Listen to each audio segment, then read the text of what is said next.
Joining me now in the studio to help us take a harder look at Israeli UN relations is former Israeli ambassador to New Zealand, Ambassador Yosef Livne. Thank you so much for coming in. Thank you for having me. So, we just heard Netanyahu's words, and we're hearing Guterres say Israel shouldn't be taking everything so seriously that's happening in the United Nations. What is your response to a comment like that? Well, I think that people should remember that the UN does not have a will of its own.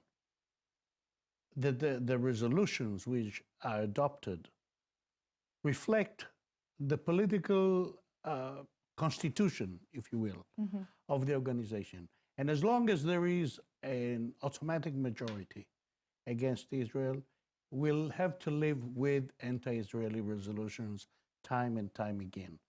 So in many senses, I mean, this is kind of the world speaking up and saying how it feels about Israel.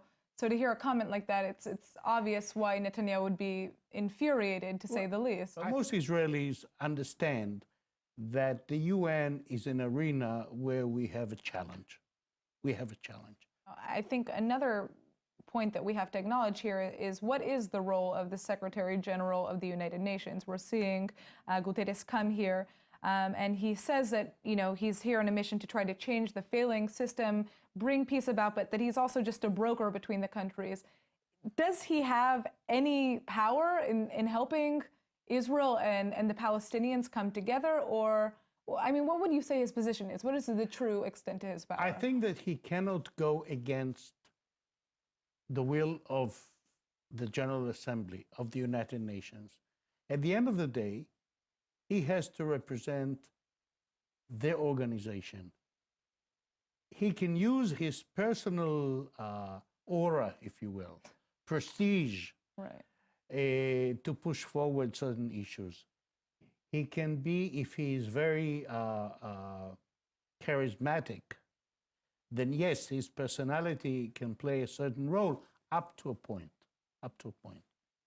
We shouldn't forget that he doesn't have a private will of his own.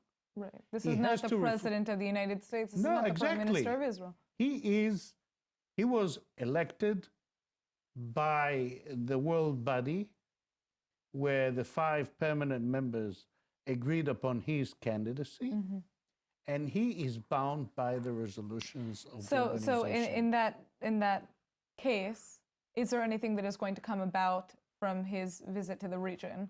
Well, I don't know if he can push the envelope further. I'm sure that it's important to have his goodwill. I think it's important for him to come away from Israel confident that Israel is committed to the peace process and that is willing to do whatever it takes within reason to achieve peace. Well, I guess we're just going to have to wait and see what kind of impact this visit has on the future statements that he makes. The GA starts in next month, the UN GA, and we'll be able to see how he handles himself.